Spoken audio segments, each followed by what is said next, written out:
Hi guys, and welcome back to our hormone series where we're chatting about all the aspects of hormones that can affect your health as a woman.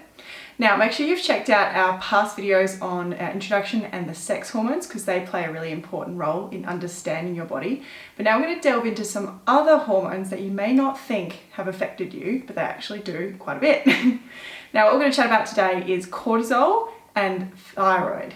And what we're going to talk about today is how your adrenals and your thyroid gland affect your health as a woman as well.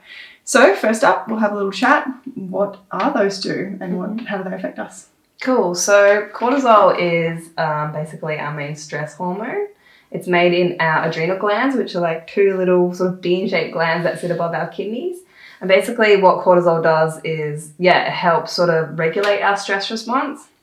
But as well as that, it's also highly involved in things such as regulating our blood pressure, regulating our blood sugar, and also our salt levels in our blood. It's also involved in our inflammatory response. So when our body is actually inflamed or traumatized or injured, cortisol actually gets released to sort of down-regulate that inflammation. Much like if you were to go to the doctor and you had a rash, they would give you a cortisone cream because that is actually cortisol, so to speak, and that actually helps down-regulate that rash. So it does a lot of different things in the body, but the main thing it does is sort of responds to stress and helps it's very involved in our stress response. Yeah, so when we're talking about our adrenals, we're mainly talking about stress. Yeah, basically our ability to be alert, which is a good thing, but then if we're constantly on alert, it can become, damaging to the body or too much. All right, so I think we'll talk about the stress hormones first and we'll move into thyroid later because that's a little bit different. But the biggest thing that we don't realize is how much stress affects us as a woman and affects our hormones. So we've talked about how cortisol actually helps to downregulate stress when it's coming up in the body. But what sort of things actually stress us? The most obvious one is like feeling stressed, but other ways can actually affect us. So basically when it comes to stress, it's not just mental stress. A lot of the time when we say stress, we think like, oh, I'm emotionally stressed or mentally stressed, which can have a massive impact on our bodies. It's very important to recognize that mental stress can influence our whole body. But the body perceives a lot of different things as stress. Anything that sort of hurts it or injures it or causes it to have to regulate itself or react is some form of stress. So you can think of anything from a bad diet that has a lot of foods that's causing damage to the body, like sugar or gluten or dairy. All of these things are inflammatory and also stressful. You can think of the pesticides and the herbicides that are on our food. They're stressful for the body. You can think of even something such as like lying down and then getting a call from someone and not expecting your phone to ring. That can be all of a sudden stressful for the body because it's a bit of a surprise. We have, chemicals that we're constantly exposed to, which can cause stress. We have coffee, which is a massive one, and stimulants. That's literally, when you have coffee or a stimulant, you're literally forcing your adrenal glands to produce cortisol at a time that they're not necessarily meant to be producing that high amount of cortisol. So that can be highly stressful. A lot of the things that we have in our society can, cause some sort of stress to our body. Yeah, there's a lot that can affect that. I think my little input, because this is where I have a little bit more experience in hormones, is what was causing a lot of my hormone imbalances, if we look back to the introductory video we did. And all of this stress, so again, when you say stress, a lot of people have only one idea of what stress is. It's actually called allostatic load. So the amount of stress that you kind of compile is what eventually causes that response to be too much that your body can't handle it anymore. Literally, the straw that breaks the camel's back is a good analogy. You can handle stress to a certain level and cortisol brings it back down again. But then you start getting into that state of your body's just overwhelmed and everything's just too much. I know a few women who have this feeling a lot, feeling overwhelmed, feeling anxious all the time, or just exhausted and they can't handle anything more, even though the actual thing itself seems so small. This is a big factor for a lot of hormonal imbalances because your body cannot regulate its cortisol anymore. So on that front, what happens when you do get to this phase? So if your cortisol's starting to just get all over the place, what's the first thing that happens? So basically, when it comes to cortisol, we have our natural cortisol rhythm. So what we would ideally like it to do is in the morning, our cortisol should raise and this should help us to feel awake and alert in the morning. We should actually get out of bed feeling fairly awake and actually happy. That happens a lot. Like ready to get out of bed. That's if you had a normal cortisol rhythm, that's how you would feel. And then it should actually brighten us throughout the day, creating us to feel very alert and awake throughout the day, able to do all the things we need to do. And then naturally it'll dip and start to drop in the evening, creating us to feel sleepy. And then it should drop to quite a low level throughout the night, allowing us to have a really nice, deep restorative sleep. So that's in the ideal world. Is how a person's cortisol rhythm would be. It'd be high during the day and low during the night, and allow for, alertness and rest. What happens is in life, we obviously get exposed to stress, and that's very normal. That's the way it's meant to be.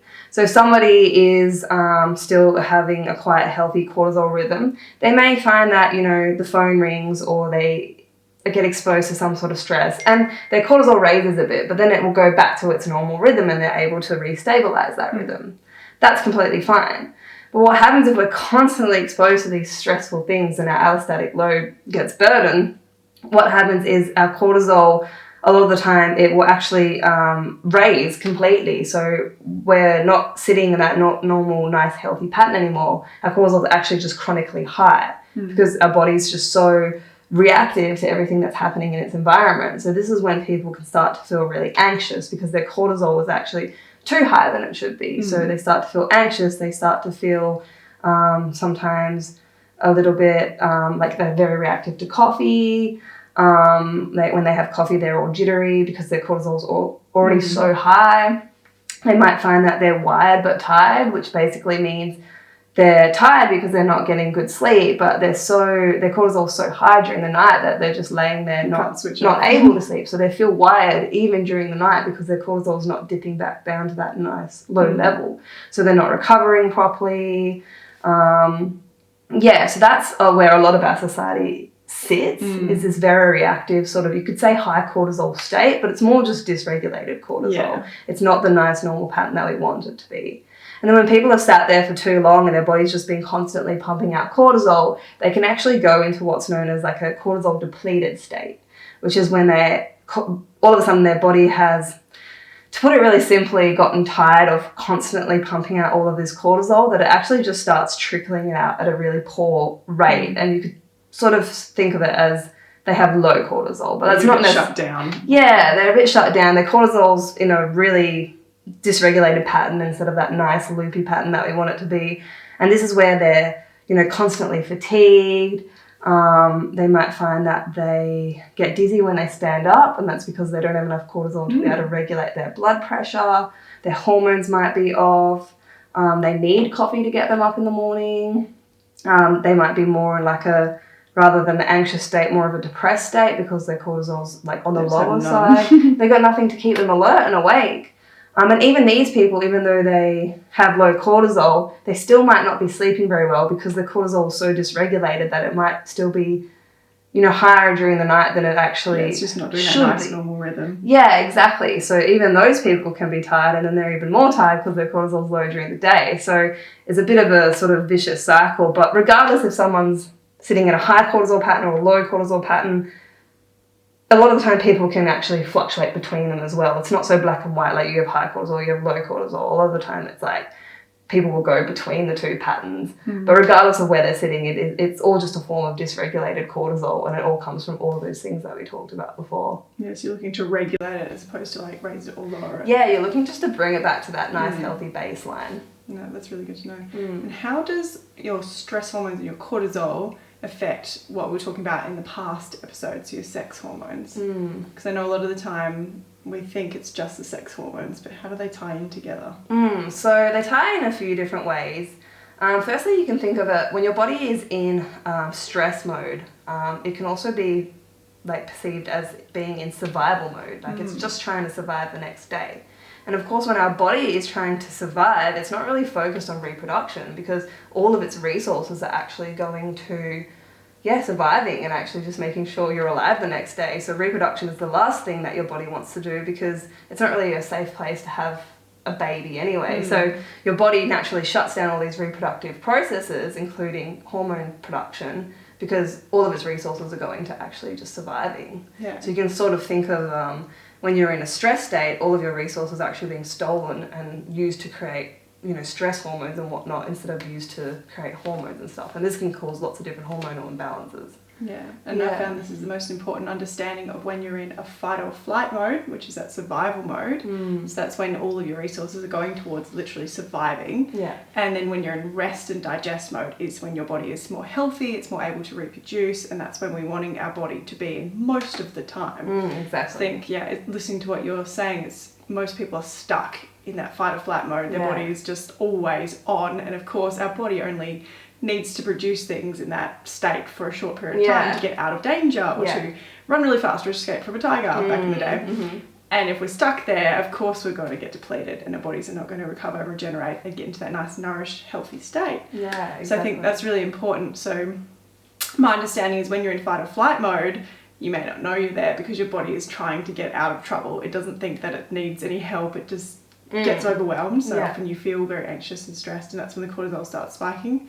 But when you're in rest and digest, you'll feel more relaxed and regenerated and be able to breathe deeper, and your brain will think more clearly. So it's interesting to note that those 2 points are really important for us to understand, and how they affect your sex hormones and also just your bodily hormones. You can think also like another really good thing to be aware of is when you're in fight or flight, like your blood is all getting pumped to your muscles to be able to run away, right? And all of the blood is getting redirected from your stomach and your digestive system and your reproductive system, and it's all going to your muscles to be able to, run away. Whereas when you're in fight or flight, not fight or flight, when you're in rest and digest, your blood is actually getting pumped to your digestive system so you can digest, it's getting pumped to your reproductive system so you can reproduce, and this is where a lot more restoration happens. So that's just like a really good visual representation of the difference between the two states. Well, that's good to know. Yeah. So what can we do to regulate our cortisol? How can we get back to that nice, healthy, natural rhythm every day?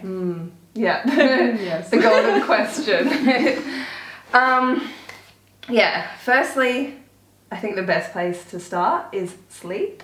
We need to be resting to be able to restore and to be able to actually mimic that nice cortisol pattern that we need. So we want to aim for at least 8 hours of sleep per night. We really want to make sure we're sleeping in a dark, cool place with no interruptions. And we really want to make sure that we're not exposing ourselves to artificial light before bed. I feel like this is one of the biggest problems in today's society when it comes to cortisol dysregulation. So looking at your phone before bed. Looking at your phone before bed, looking at your laptop before bed, watching the TV before bed, having fluorescent lights on before bed. Like all of these things are signaling to your body that it's midday. So if you're on your phone before bed, your brain is perceiving that you're in midday, and then of course your cortisol is going to be really high because that's where your physical body thinks that you are in the time of day. So we really need to make sure before bed we're actually mimicking like a sort of bedtime state that we used to before we had all this technology. So have either no lights or have red lights like salt lamps and candles, because this mimics like the sunset or a campfire. And it's a lot less harsh on our brain and our eyes, and it actually tells our body that it's time to start winding down, and therefore our cortisol starts to wind down. So making sure we're sleeping right, and actually making sure the environment before we go to sleep is right as well. I feel like that can make all the difference. Down routine to tell yourself it's ready to go to bed. Nighttime routines are fantastic. So if someone has their sleep in order, then we can start looking at other things. But I feel like sleep is always number one. Yeah, it's always going to be the key one. Yeah, exactly. And so once you've got your sleep sorted, or a little bit more sorted, what other things play a part? Like nutrition, does that play a part? Massively, 100%. So making sure, firstly, that we're being very mindful about our stimulant intake or our caffeine intake. A lot of people react differently to stimulants. However, if you do feel like you are sort of sitting with some sort of dysregulated cortisol, this is always the first place I would go, is to very much either completely remove stimulants out of someone's diet or at least lower them. And if you are having a coffee, making sure it's around that 10 a.m. sort of time, no earlier or later, because that's when our cortisol is sort of at its highest. So it's sort of mimicking that natural cortisol rhythm. So definitely having a good look at stimulants. Then when it comes to our diet, making sure, we're having a a whole food diet that's really low in sort of processed foods, low in sugar. It's easier for our body to digest. Yeah, easier for our body to digest. It's more natural. Anything that has chemicals in it or things that our body doesn't really recognize is going to be stressful because our body doesn't know what to do with it. So at least the least amount of chemicals that we can have, low sugar. If we're constantly eating sugar, our body actually has to respond to that high blood sugar with cortisol.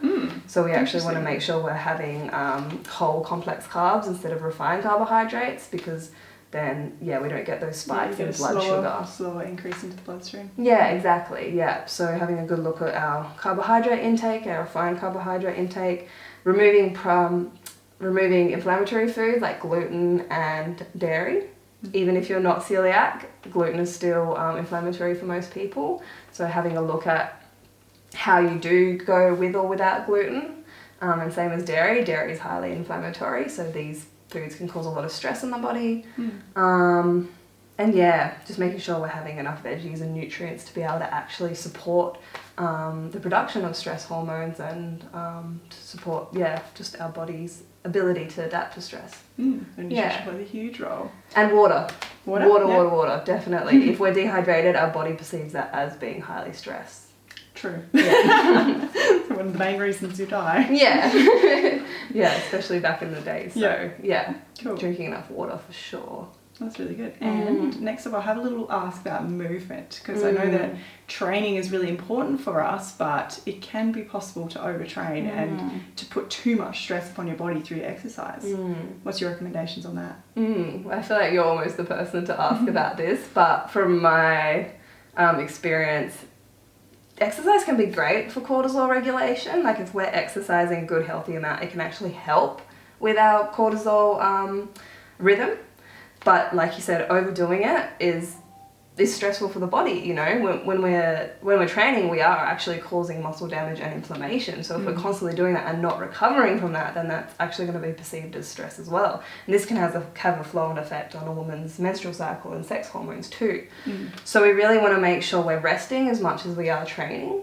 We want to make sure we're recovering in our low intensity movements as well. Yoga, Epsom salt baths, walking. Yeah, low intensity walking is great. Yeah, all of these things we need to make sure when you just want that balance, and at the end of the day, you also want to make sure you're listening to your body. Like if you're feeling tired, if you're feeling, strained or whatever, then maybe have a rest day instead of just pushing because your brain thinks that you should be pushing. So I feel like it just comes to listening to your body and recovering as much as you are training. Yeah, definitely. I think that's the biggest advice we could give on training is the amount you train, you need to have the equivalent amount of recovery. Otherwise your body is going to get overloaded, or that allostatic load is going to get massively overloaded. So if you're somebody who strength trains 3 times a week, that's probably a good amount for many women with busy lives, because you have enough time to recover, you have enough time to go for low intensity walks, do some stretching or yoga or low intensity work, and also just make sure you're eating well, sleeping and resting. That's probably good. But say if you're becoming an athlete, that needs to become a full-time job, because the more you train, the more load you put up on your body, the more rest, recovery, regeneration, and just downtime you need. So if you're average, healthy, middle, woman who has a busy life, then I'm recommending usually 3 times a week strength training, and then 1 to 2 times for your cardio if you're going to do it. But try to keep it either short and sharp, like high intensity interval training, or just doing your lower intensity walking and stuff. Not a big fan of training every single day and training high intensity every single day. It's not going to help your hormones at all. It's probably going to cause your results to decline and eventually flatline. So training is so important.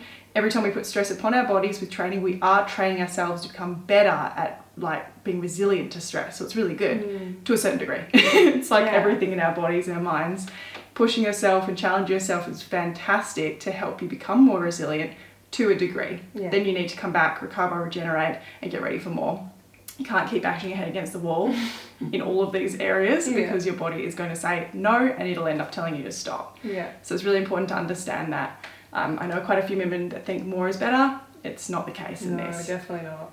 I always bring it back to the Goldilocks rule. There is a just right amount to do of everything to keep you at the level, and it does come down to listening to your body to see where that is for you. But we do have guidelines and recommendations that are pretty fantastic for most women. So yeah, that's fantastic. We've talked about your sleep, your nutrition, your training, how they impact your cortisol. Do you have any generalized supplements, or would you always go down the path of more specific supplements for women? When it comes to stress, I would be very confident to give out magnesium to almost every person on this planet. Especially in Australia, we just don't have any magnesium in our foods because we simply don't have it in our soil. So the foods that we eat in Australia aren't giving us magnesium. And the reason we need magnesium is it's involved in, I think, 300 different enzymatic reactions in the body. So it's involved in a lot in our body. And a lot of those reactions are actually highly involved with our stress response and the way we regulate stress. So we need magnesium to be able to regulate our stress response. We need magnesium to be able to actually switch off our cells. So whether that be our muscle cells, whether that be our brain cells, whether that be our digestive cells, we need magnesium to actually allow these cells to relax. So that's why when people have a magnesium deficiency, often they'll get muscle cramps. But by the time you're getting muscle cramps, you are deficient in magnesium.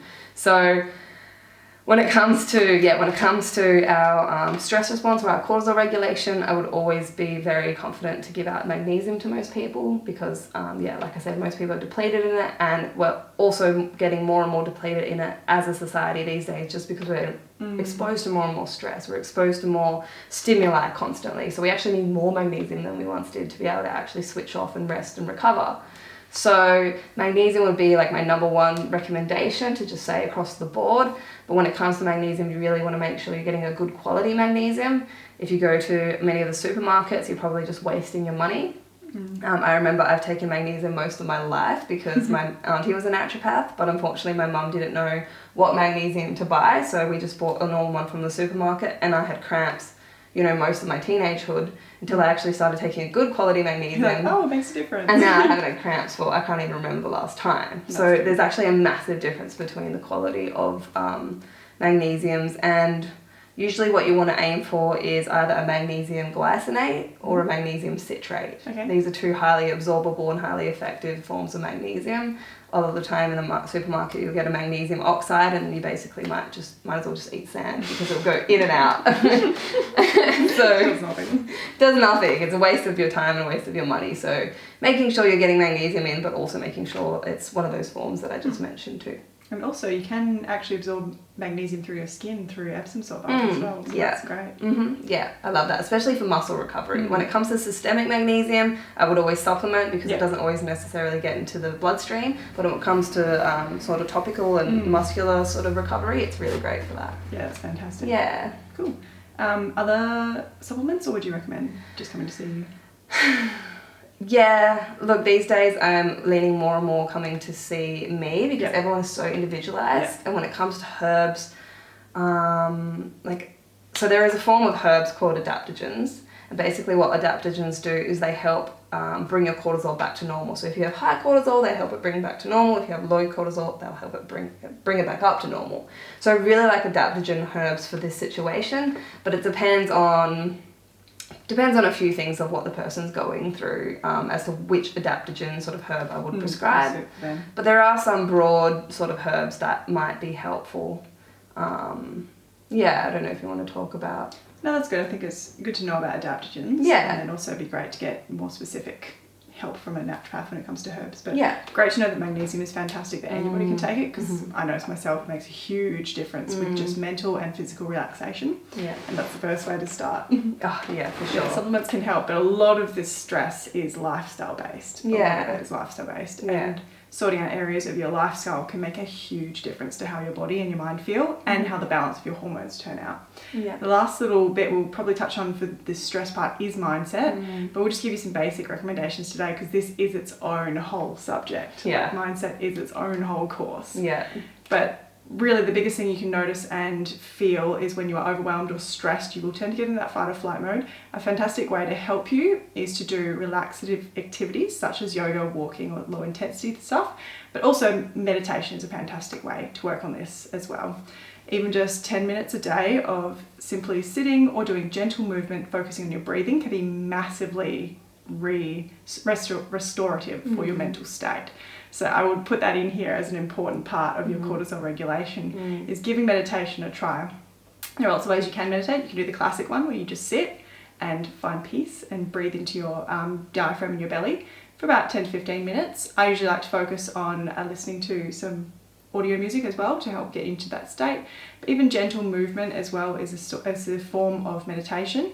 So just gentle stretching and focusing on your breath. It's just anything that's getting you back into your body and focusing on your breath and where you are right now and in the present is so powerful for feeling more connected and for relaxing your mind down. And honestly, you'll notice a huge difference. And you notice when you've slid into rest and digest, when you start kind of yawning or noticing you feel more relaxed around your jaw or your shoulders, they're really good signs that you have slipped into a more rested state, more rest and digest state. So try and look out for those signals and feeling more calm in your mind, because they are probably the key to like switching from one to the other. It's a very powerful tool if you can do that. So that's quite a lot on cortisol. It plays a big part, and the reason I'm quite passionate about this is because that was where my big kicker was. Cortisol was causing a lot of those issues with my menstrual cycle and my sex hormones, so the other way around. But we might touch on thyroid now, so how that affects the cycle as well, because these three work as a little bit of a trifecta. 100%. Yeah. So let's learn a little bit more about the thyroid. What's the thyroid? Yeah, cool. So our thyroid gland sits sort of in our neck, and it's like sort of like a butterfly shape. That's sort of how it looks. And basically what this gland is responsible for is producing all of our thyroid hormones. So there's many different thyroid hormones, but I won't go into the specifics of them. There's basically, altogether they help regulate our metabolism. So they basically work as like a little on and off messengers for our body, which helps either switch our cells on and makes them do whatever the function that they're meant to do, or it switches them off and allows them to sort of rest. So when we have a slow thyroid, which is the more common picture, so especially amongst women, you can sometimes have high thyroid hormones, but it's a lot less common. But low thyroid hormones is super common amongst women especially. And basically what this can do is it basically slows down your whole body, because your body's running at a slower rate, your metabolism's slower, these hormones aren't getting produced as much, and then that has a flow-on effect to the rest of the body. So you'll start to experience symptoms such as fatigue, because you don't have as much energy, your metabolism's slower, so you gain weight even if you're doing all the right things. Like, this is a very common picture amongst women. You know, they're going to the gym, they're eating all the right foods, and they're still gaining weight. And that's because their thyroid is slow and their metabolism is slow. So yeah, fatigue, weight gain, you may find that you feel really cold because your body's just running at a lower temperature, your metabolism's lower. You may be really sensitive to the cold as well. Your skin might get really dry because all of your skin cells are turning over at a slower rate. So you can just really imagine everything's just running slow. Your hair grows slower. Some women can start to have the hair on the edge of their eyebrows sort of thin out. When a woman has so it's known as hypothyroidism, which means low thyroid hormones. When a woman has hypothyroidism, she may also notice that she has quite sluggish bowels. She gets constipation more often than not because even her digestive system is working slowly. And yeah, maybe even depression as well is a common symptom of hypothyroidism. Everything's down-regulated. Yeah, basically. Cool. Yeah. And how would hypothyroidism affect the sex hormones? Is it the same thing, just going slowly, metabolism slow? Yeah, pretty much. So they're interconnected, so you can have, if you have an imbalance in your sex hormone, this can cause hypothyroidism, but vice versa, if you have an imbalance in your thyroid hormones and everything's running slower, then your body's basically not as able to do its reproductive processes as quickly and as effectively. So you may find a lot of women with hypothyroidism can sometimes have irregular periods or heavy periods even, or even sometimes missing periods as well. So yeah, there's often some sort of correlation. You'll see some sort of menstrual symptom along with all of those thyroid symptoms as well. And are there specific causes for hypothyroidism, or is it very broad? So the most common cause for hypothyroidism is a condition known as Hashimoto's. I believe it's responsible for something like 85 to 90% of hypothyroidism cases. And basically what this is an autoimmune condition. So this is where the immune system starts to attack the thyroid. So what can somebody do to actually improve their thyroid hormones? Yeah, so it really depends on the cause. So firstly, if it is Hashimoto's base, if it is autoimmune base, I really recommend working with a health professional firstly, because there are a lot of different factors at play here, and depending on the severity of Hashimoto's, you may need sort of medication and whatnot. But on a very simple sense, I always tell my Hashimoto's patients to remove gluten and soy in their diet, because these can actually trigger the immune system to attack the thyroid even more. And I found if somebody has Hashimoto's, especially on a very, like a minor level, say it hasn't gotten too out of control, just making this change alone can actually reverse it. Not like once you have Hashimoto's, you'll forever be sort of predisposed to that happening, but you can certainly fix a lot of what's going on just by removing gluten and soy out of the diet. Other things when it comes to Hashimoto's is really cleaning up your whole environment, so cleaning up the chemicals you're exposed to, and you may have certain nutrients that you're deficient in that you need to supplement. Usually selenium is a really important one, zinc. When it comes to iodine and Hashimoto's, it's very controversial, which is why I say you have to work with a health practitioner, because we need a little bit of iodine to be able to regulate our thyroid, but when someone has Hashimoto's and they have too much iodine, it can actually make it worse. So yeah, definitely working with someone who knows what they're doing would be my best advice when it comes to Hashimoto's. If it's not Hashimoto's, there's no autoimmune component, then of course addressing the cause. So if that's the fact that you have been in a calorie deficit for way too long and just ruined your metabolism, then it's all about sort of building that metabolism back up through slowly increasing your food, slowly increasing your exercise, and restoring your metabolism that way, focusing on your cortisol and all that as well. When it comes to thyroid, we really want to make sure our cortisol is in check, because that can have a large influence on our thyroid hormone production. So definitely focusing on our cortisol and our sex hormones too. So do worked as a little tripod. Yeah, massively. So if you're doing all the thyroid stuff, but then your cortisol's way out of whack, then you're not going to get any results really. Trouble. Gut health plays a massive role in thyroid health as well. So really making sure that your digestive system is working properly, you're assimilating your nutrients properly, you're not having any symptoms in that area. Gut health is the whole thing on itself, but really like checking how your own gut health is going for you. And then lastly, really making sure that you are consuming these nutrients that you need to make healthy thyroid hormones, such as iodine, selenium, zinc, magnesium, iron, all of those things as well. Awesome. Yeah. That's so good to know about. So we touched on the adrenal glands and how the hormones of the adrenal glands affect our female health, and then how the thyroid gland affects our female health as well. So altogether they all worked as a little tripod, like I've mentioned a couple of times. The sex hormones, the thyroid gland, and the adrenal glands, they all work together massively. So hormones are not just about your sex hormones.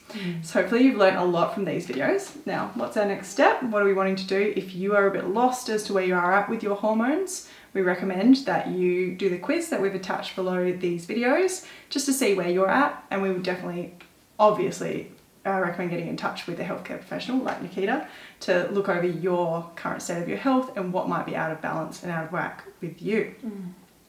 Any last notes on those? Yeah, I feel like that quiz is an amazing place to go to sort of have a rough idea where you might be sitting, but then once you do start working with a health professional, there is also testing you can do as well to really sort of, especially when it comes to our sex hormones and our thyroid hormones, there's a lot of effective testing that you can do to actually sort of see where your own hormones are sitting. So that's also a step that you can take too, but I definitely recommend doing that with either a doctor that you really, really trust, or a holistic health practitioner like a naturopath, because it's really important when those tests are done and also how those tests are interpreted. Yeah. Wow. So much knowledge there about the hormones. Okay, hopefully you guys have enjoyed this series so far. Make sure that you've watched them in order so that they all make sense and that you understand the different aspects that can affect your female health and hormones.